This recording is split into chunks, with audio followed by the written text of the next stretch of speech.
प्रथम और राध्या की शादी ने पूरे मित्तल परिवार की जिंदगी में ऐसा तूफान ला दिया जिसकी कल्पना किसी ने सपने में भी नहीं की थी। जिस शादी को पूरे घर वाले एक उत्सव, एक पर्व की तरह मनाने की सोच रहे थे, वही शादी पूरे परिवार के लिए तनाव, कलह और बिखराव का कारण बन गई। दादी के दिल में हमेशा यही सपना था कि इस घर की बहू निहारिका बनेगी। उन्होंने तो निहारिका को अपनी पोती मानकर पाला था, उसे उसी नजर से देखा था जैसे वह इस घर का भविष्य हो। लेकिन जैसे ही मंडप में दुल्हन की तरह सजी राध्या सामने खड़ी दिखी, दादी के चेहरे का रंग उड़ गया। उनका गुस्सा 7वें आसमान पर जा पहुंचा। उन्होंने सबके सामने राध्या को अपमानित करते हुए कहा कि वह मित्तल परिवार की इज्जत पर दाग है और इस घर की बहू कहलाने के लायक बिल्कुल नहीं।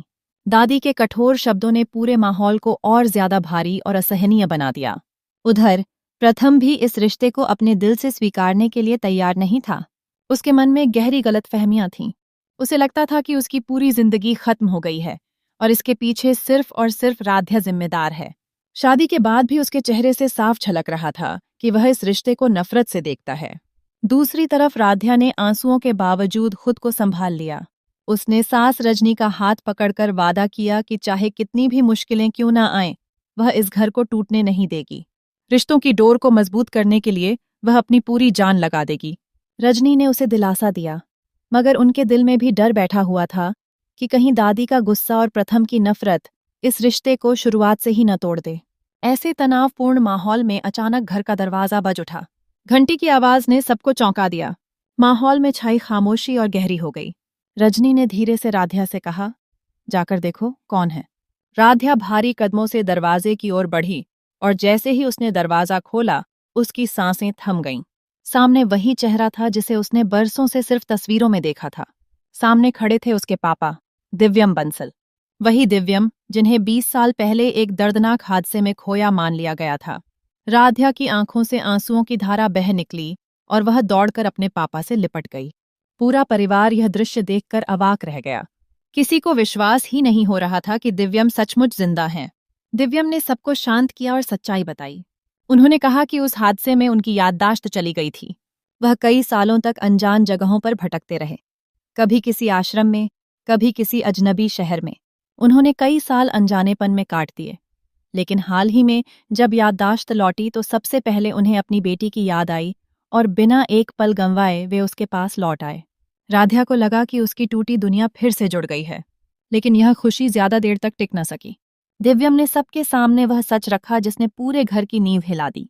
उन्होंने कहा कि जिस हादसे को सबने दुर्घटना समझा था, वह असल में एक सोची समझी साजिश थी और उस साजिश में ही राध्या की मां राधिका की जान चली गई थी। दिव्यम ने यह भी कहा कि इस पूरे खेल के पीछे कोई बाहर का नहीं, बल्कि मित्तल परिवार का ही एक अपना शामिल था। यह सुनते ही पूरे परिवार की आंखें फटी की फटी रह गईं। दादी और रजनी के चेहरे पर गहरा सदमा साफ दिख रहा था। प्रथम के दिमाग में भी यही ख्याल घूमने लगा कि कहीं राध्या की एंट्री इस घर में किसी नई मुसीबत का कारण तो नहीं। राध्या फूट फूट कर रो पड़ी और अपने पापा से पूछा, क्या माँ भी लौट सकती हैं? दिव्यम का चेहरा अचानक उतर गया। उन्होंने भारी मन से कहा कि राधिका अब इस दुनिया में नहीं है। हादसे वाले दिन ही उन्होंने सबको हमेशा के लिए छोड़ दिया। यह सुनते ही राध्या का दिल टूटकर बिखर गया, लेकिन दिव्यम ने उसे गले लगाकर संभाल लिया।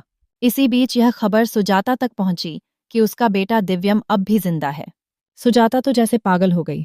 वह दौड़ती हुई मित्तल भवन पहुंची और जैसे ही बेटे को देखा, फूट फूट कर रो पड़ी। उसने दिव्यम को सीने से लगा लिया और बार बार कहती रही कि अब वह उसे कहीं जाने नहीं देगी। अब मित्तल हाउस का हर कोना तनाव, सवाल और दर्द से भर चुका था। दादी का गुस्सा, प्रथम की नफरत, राध्या का संघर्ष और दिव्यम की रहस्यमयी वापसी, सब मिलकर एक ऐसे तूफान का इशारा कर रहे थे जिसकी आहट हर कोई महसूस कर रहा था। हर चेहरा चिंता से भरा था। हर दिल में डर समाया हुआ था कि आने वाले दिन इस घर को किस ओर ले जाएंगे। क्या रिश्ते बच पाएंगे या सच का बोझ सब कुछ तोड़ देगा?